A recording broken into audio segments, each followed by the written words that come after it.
chef talent. Vanondiziva maseko zekubika vanonditi chef T. Growing up, I first tapped my food in a hotel kitchen, I think around 2004.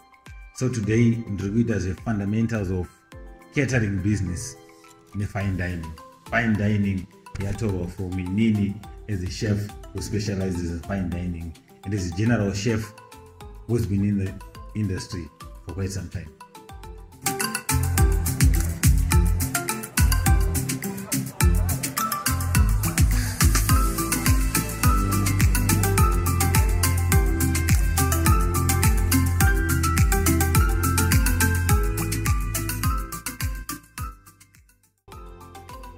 Process of preparing or providing food for different types of events, is it? Having said that and done, it falls under 4 major categories, catering, which is why when I look at most of us here,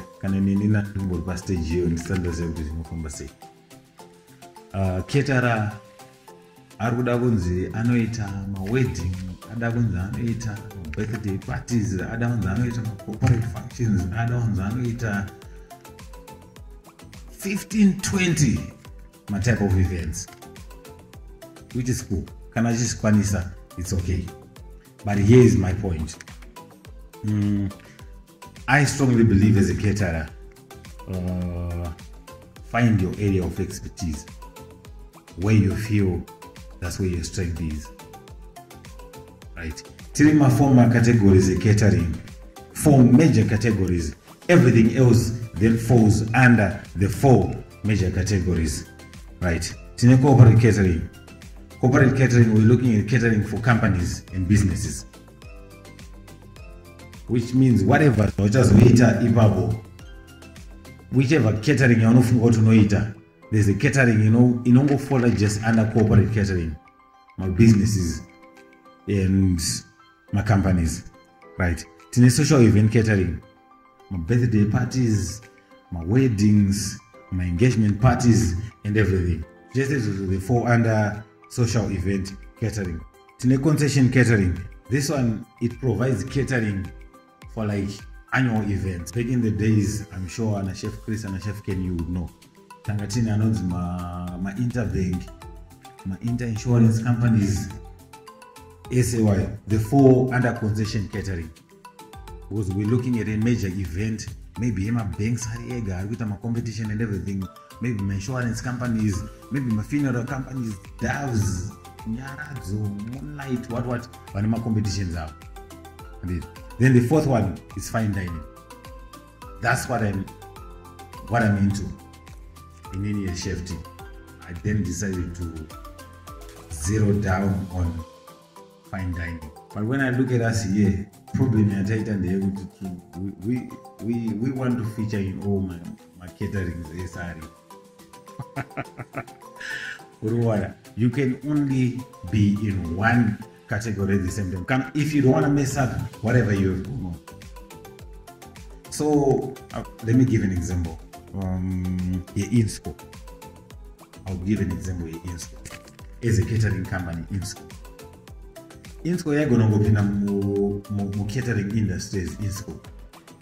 Then they have everything else under INSCO, but they knew Utaji. You know what they did? They said, Chimbera, Sudagutanga. My ice cream, my smoothie, my center bowl, my what, let's call it creaming. You get? They find my managers a creaming, one of the my creaming, my ice creams and stuff. Then, you know, to the Nagada. Guys, why don't we do maybe something, my pizza, my tacos, and everything instead? Vakachaga chinenda nezi vakaitichi Pizza Inn. Ukaenda ku Pizza Inn, it's more of a different brand from Baker's Inn, from what because they knew kuti tikada kurana everything under one umbrella, that's a recipe for disaster. So basically what I'm saying is to ask caterers, find where your passion is. After finding where your passion is, zero in on that. Where your passion is, you produce more ikoko. I'm a head chef of a prominent hotel in Harare. They interview a chef akanduzwa kuti shamarika inini ndokunarowa mashakes nzese ndatomudisqualify. Azviko. You can't have the same strength to pastry, the same strength ku nyama, ku sosia, the same strength ku kulada, the same strength. You know what I mean? Azviko. Even if ndikakutora ndokutenderedza ndokona kuitisa 8 days, 2 days basosia, 2 days up, 2 days up, 2 days up. Because what I'm trying to figure out is, where do I get the most out from you? Ruwana. Panozopera 8 days idzo zinogona kutaura da wanguka zvamwari chaizvo uri paste. Because 2 days dzawaita pa each section, you've produced more per paste. You get. So overall, unenge strength yako iri kupaste. So ndo chandokutaura kumacaterers like now kuti find where your strength is. I'm sure most of us makambo tiri pa social media. Social media magezi.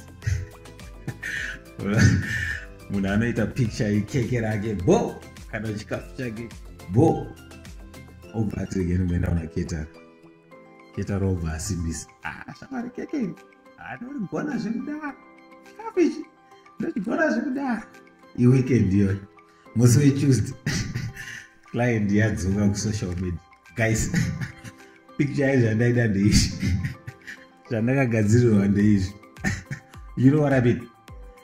Munhu azongodecide kuti because asida kuti mari imupfuure, asida kuramba kuti wangu Spiderman wake koyo bude. Inini ndezvandogona but Spiderman ka pakeke ka asikubuda. But because arida mari unokutaura kuti zvinobuda. Kuzobuda kamwe ka Spiderman karuda kunge Iron Man. Akabhadhara. You know what I mean? Doma very common in the industry. And so basically what I'm saying is identify as unogona.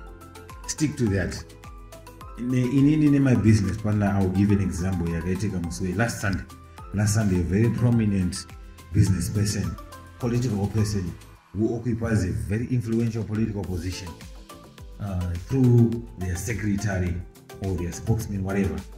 But chimudaro tiri masnacks toda kuita nyaradzo yemudaro wangu, saka tiri kuda masnacks tisendere menu nequotation. Menu book, quotation book, ndovadamusendera. It was on a Sunday. Then Dovas reverted back to us, I think it was on Monday around 4:4. You know what they did? They disregarded menu yananamugadzira ne pricing yananamugadzira ne menu yananamugadzira ne quotation yananamugadzira. Zvikanzi isusu tiri kuda izvi. Please quote us for this. But handisi kuita izvozvo manje. You get what I mean? Ndine confidence dzekutoziva kuti handisi kuda kuita izvozvo. Akadisregarda menu yananamugadzirira ne price yanandamupa ne quotation yanandamupa. Zvikanzi zviri kudiwa the spokesperson, the secretary, zvikanzi zviri kudiwa nabosi wangu ndezvizvi. Then I ran it through my business partner. We both agreed simultaneously. Hapana kufungidzira, hapana kuita sei. Kana izvi hatiite. Iname brand. Zvekudaro. If whatever zvauri ndiite zvichienderana against zvandinoita inini and what I believe in as a brand, I drop. That's how much confident I am. I'm sure most of you have come across this gentleman. What's his name? Kevi, the wedding planner. I want to know Kevi. When we're running towards Valentine's, Kevi, ane chimwe chibouquet chemaflowers chaari kutengesa even what? Everybody else, yeah, Kevi ari kudhona, yeah, Kevi ari kudhona, you. Yo unonotora maflowers ako paMico's by opposite Mico's. Maflowers ekuti 3 acho ambogadzirirwa zvituna. You know what I mean? But Kevin knows what he brings to the table. Ambo negotiator newe. My guy, inene bukera ngure maflowers $700. Kana usina $700 out. Ambo voga mona Kevachi complain. Does anybody come across post ya Kevachi complain? Kevin the wedding planner. Anoshedzwa nevanhu. There's a couple there's a woman akamushedza ku South Africa on their anniversary. Yeah, anniversary yangu dongo surprise murumu wangu. Imagine he was flown from here to Zim against South Africa. That's how good he is. So what I'm saying is, do not be forced nezvirikuitika market. Don't bend. Rangu business rakamirana nezvandinoita inini. I will still get it. As a caterer, I will still get my business. Zvinoenderana nemastandards andoda inini as a chef. So I think the first thing chatofana kungonzwisisa ndechekuti chimwe chinhu chinongondibhowa. Like I said, I'm not trying to dive into mama speakers acheto. Do you notice? Do you realize that these small caterers for an event yakaita ngemuchato, you walk away with the least money? Munhu anogona kutosvika kuwayarumizi. Noze rumizi aiwe papoka pasina kubhadharwa hefty deposit. Rubizero zvarova ashedzwa nenge wedhengo aita zvaaita. Kamupa kunobhadhara kitari. Vanhu vakazozokumanyoka nechikafu chako. Zanyaya. You know why? Because hatina fame ground. Either you're with me or you're not. So basically what I'm saying is, have confidence in what you do. I choose a chef Chris manje ndikanda kune kuma function. Inini vanhu ndinoitira at most vanenge vari 20. One time ndasvika pane this other function. Tikati tiri 8. Cool. Alright, muri 8. Na ndakatarisa ne 5 course meal. Tiri ipapo. Anditi ndakasvika popo kuma 2 maskati.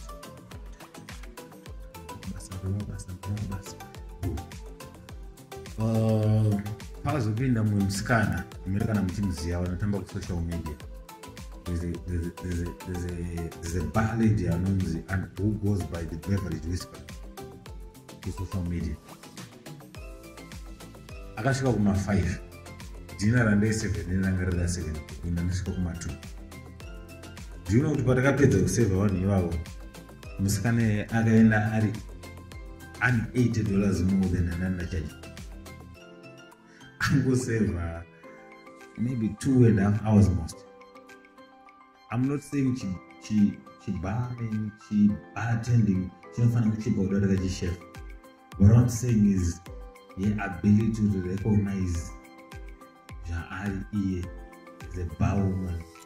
That she can buy this is how much I command. That she gave babu and I miss. But at the end of the day, akatora mari kudarika inini. Angorealize kuti shamarika inini, if you're with me, you're with me. I'm not going back under pressure. Ndozotanga kutaura kuti hey, itaji what do mari andiri kuchaja.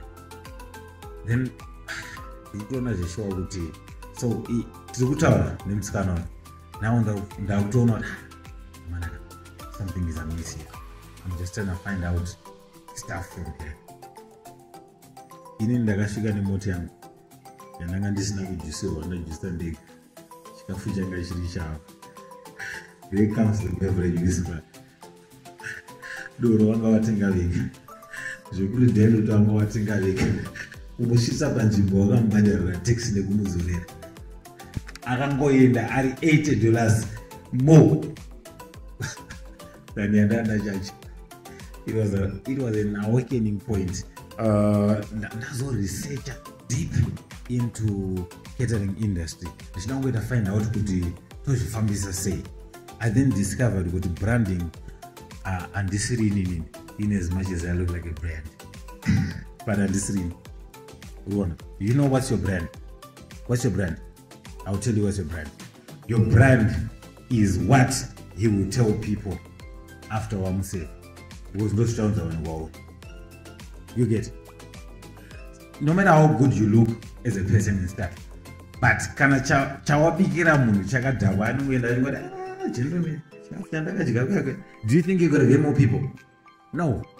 So your brand iwewe is what I'm gonna say after Wandisave. Iwewe as a person, you're an image. So when I'm here looking all pretty and stuff, I'm just trying to carry the image here the dining room. But brand rangu kana ndisina kusimbisa kuona ndakambobikira hapana. Why but brand those chataurwa nemacustomer ako, because for you to get 3, 4 more 5 customers muna December mulomo unofana kuvabikira munhu muna November anongofamba achitaura gentlemen the dining room mawan unechi because we're likely to get into anonzi lockdown. Zvimapati zvinenge zviriko maybe ndezve 12-15 people. Otherwise une function yona ngani ndina vanhu vangu 15 pane mupesa anonzi chef anoita inonzi dining room mumbata munhu iye. That's my brand. That's how I'm known, not you. Yafamba zvitaura vanhu towards catering company yako. That's your brand. Because at the end of the day hauna munhu achauya kwauri kana if all people have to say about you is nasty stuff. In an image bearer. She goes, don't the dining room. Too many times we contend with how we present ourselves as the caterers. You know what I mean? But we're not really concerned about zvatiri kupa kuvanhu, because chauri kupa kuvanhu ndowedi richafamba iroro. But vanhu vakangona zveshuwa makashambidzika, but at the end of the day chikafu chenyu chakadhakwa. So let's do away with the habit of just trying to impress people by how we look, how we carry ourselves. Let's put it per table. Because izvozvo ndoshamva munhu achiti but guys chikafu changa chikanasi kumuchatoka angari mawana. Last function ndinenge so 29 September. Sandambotsvaga chini. But September, December wari fully booked. And this, I will give you this. Ukaenda pa dining room, Instagram, Facebook, Twitter, maposta akapesa kitwa ipapo. Kunana late September. But December wari fully booked. You know why? Brand. The brand is what people say about you. Vandakabikira mazuva acho iwayo vanotaura guys kana makuda kuti zvinhu zviiteka bata mbomona. Ndakatarisa vanhu izvezvika vanhu varikuita zvefine dining in this room togona kunge tiri 2. Ndadecida kutsvaga zvandokwanisa as a human, as a brand, as a chef. Urikuona, I'm passing it to you as a challenge. Chaga, where you produce the most. Wait, right, let me go back to the prominent politician. I can't approach her. I can buy a very fancy snack menu. As the following days, you know, hands in a profit, Druguda Masamosa, Druguda Max Spring Rolls, Druguda my brown sticks, Druguda Machichi. Chidzogera kuna profit wala profit na kupai muna ndazi ndaizo at a favorable price. You know, I ran away from what? 2 things. I ran away from the fact that inini personally the stage here was 90% of us here do certificate. The stage here and it. The second thing is ukapinzwa playground iwewe rine vanhu 100 vari kugadzira that same menu. What are your chances of making it? A menu ya profit. Wodzuka ndoda masamusa, ndoda madrumsticks, ndoda maspring rolls, ndoda machi. What are your chances of making it? They are very slim. You know why? Because inini pandiri kucharge ndichiti maybe doesn't rangu remasamusa ndere $5.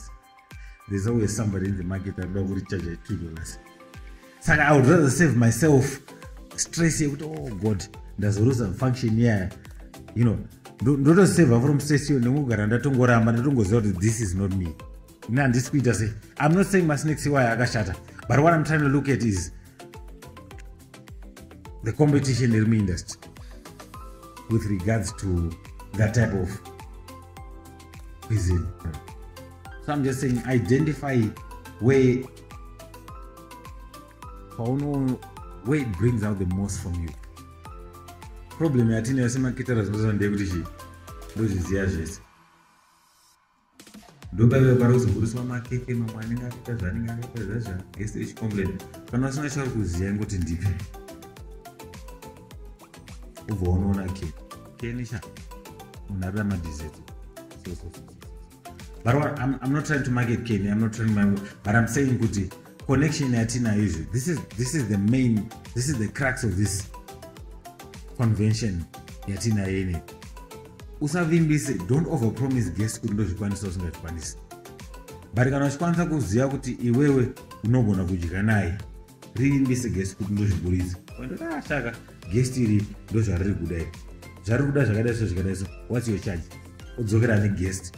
Udzokera guest. This is our charge. Mowirana sha kana iwo zvikaita ungonipa 5% ungonipa. But don't say unozvigona usingazvigona. Because at the end of the day mune anongofa achingoti zvanangaitira outside kako mawana. School foods ebasa idzi guys. Pakamita mabakers, do you think kuti mabakers ese aiziva zvavaita? Pana vari kutogadzira zvimoto imo. Zvimoto zviri kutobuda mumabakers zvekutodaro, but vanopasana mabasa. Ichi chikeke chine equipment yandinayo handikwanise kuchiburisa, but ndaudzwa kuti guest chinobuda. Saka iwewe kana ukakwanisa kuchiburisa unongonipawo 3% of whatever charge yaunenge waita. Basa harisiwe. But just either you're being honest with the guest kuti handikwanise kana kuti ucharipasa kune kumwe munhu. Iye akaita mari, iwe waita mari, guest are satisfied. Muindustry yedu isusu semachef semabakers tiripo. Imagine dai Steve Jobs akazodecide kuti chinyaya chandotanga chinonzi Apple ichi chandikurira, rega ndipe Nokia. Nokia could have done a good job, but yaisazombobuda zvayaita izvezvi. Kunzi Apple iri associated nekunzi nemari. Nyange ne iPhone 7 muna 2021 vanhu varongoti chine mari. Ibrand rakatodecide kubuda iro. Dai akaripa kana Econet kana kanonzika ka local company edu Gtel yaisambobuda the way yaida. But akangoita keep hold to his thing. There's a woman akatanga inonzi Yanaya. Is it? Yanaya. Iripa join. Do you know kuti Yanaya iko zvinezvi yakutokombita ne inonzika inogadzira mayogurt ne dairy board. Yakukombita ne Kefalos. But havasi kukombita ne Kefalos directly. Kefalos ine mayogurt awo. Dairy board ine mayogurt awo. Yes, she decided to go her own way. Ruvatangwa gazarans my healthy yogurt. Hakuna kana competition iko. Ungotora mari jesi. Tora mari United. Ndo arongoita ega achimhanya akadai somusikana wayo. But akanika one branch kanga kari pa join up. Because nezi masoy milk, what. Androgona. Do you know kuti ma doctors ngoti makandinzi wana ane kuti ndorapa. $10. Nyangwa kaza diagnose chirwere chisiricho. Wabadala $10. But kwatiri marketer unotonyoreswa menu. Unonyora menu igoyeta pomahara. Wapedza kunyora menu obva wabhambiswa yobva yanopiwa.